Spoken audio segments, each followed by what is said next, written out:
एक राजा की आंखों में जलन हो रही थी, किसी तरह का इन्फेक्शन हो गया था। डॉक्टर से चेक करवाया तो पता लगा कि एक ऐसा इन्फेक्शन हो गया है जिसमें आप हरे कलर के अलावा कोई भी कलर देखोगे तो आपकी आंखों में जलन होगी और आंखें खराब होगी। एक टाइम के बाद आप अंधे भी हो सकते हो। राजा महल गया, सारे आदमी बुला दिए और कहा कि जितनी भी रोड है, जो भी जगह है जहां से मैं निकलता हूँ वो सब हरा कर दो। हरे कलर के अलावा मुझे कोई कलर नहीं दिखना चाहिए जहां पे मैं जाता हूँ। पूरा गांव, रोड, बिल्डिंग, जो जो चीजें सब कुछ हरा कर दिया, आसपास सब कुछ। और ऐसा करने में बहुत पैसा भी खर्च हो रहा था, पूरा गांव हरा करना था यार। एक इंटेलिजेंट इंसान वहां से निकल रहा था, देखा कि यार ये सब कुछ हरा क्यों है। तो किसी से पूछा कि हरा क्यों है, तो कहा कि यार एक राजा है, उनको कोई इन्फेक्शन हो गया है, वो हरे कलर के अलावा कोई और कलर देखेंगे तो उनको दिक्कत होगी। वो इंटेलिजेंट इंसान राजा के पास में गया और कहा करोड़ों रुपए खर्च करने की कोई जरूरत ही नहीं थी, पूरे गांव को हरा करने की कोई जरूरत ही नहीं थी, 100 रुपए का हरे कांच का चश्मा ही पहन लेते हैं। बड़ी प्रॉब्लम का जरूरी नहीं है कि सोल्यूशन भी बड़ा हो, कई बार आसान सोल्यूशन सामने होता है, उसको देख नहीं पाते हैं क्योंकि हम आसान चीजें इग्नोर करते हैं। इसलिए अगली कहानी भी इसी के ऊपर है कि एक बार एक जादूगर था,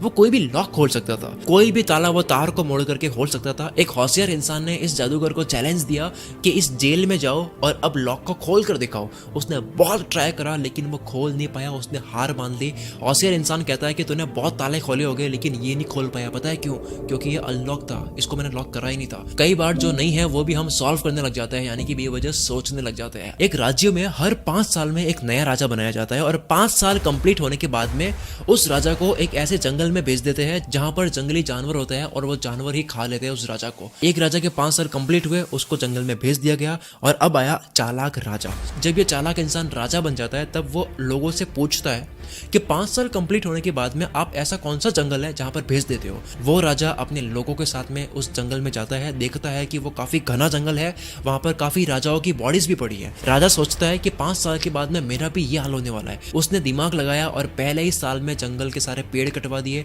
जानवर हटवा दिए और दूसरे साल में डेवलपमेंट का काम शुरू कर दिया। रोड बननी शुरू हो गई, बिल्डिंग बननी शुरू हो गई, खेती होनी शुरू हो गई, गरीबों के रहने के लिए कुछ जगह बना दी, स्कूल कॉलेज सब बनानी शुरू कर दी। 5 साल कंप्लीट होने से पहले जंगल का नाम और निशान मिटा लिया। ये सब करते करते राजा ने पैसे भी बहुत ज्यादा सेव कर लिए अपने लिए।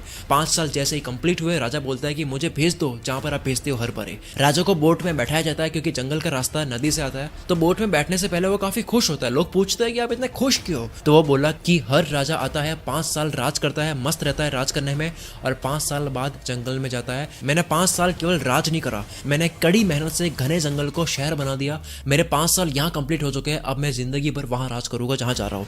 क्योंकि राजा ने सेविंग भी करी थी तो वह पैसा लेकर वहां चला जाता है और इस नए जगह में उसकी इज्जत भी होती है क्योंकि गरीबों को बहुत घर भी दिए होते हैं। आप आज मेहनत करो कल के भविष्य के लिए।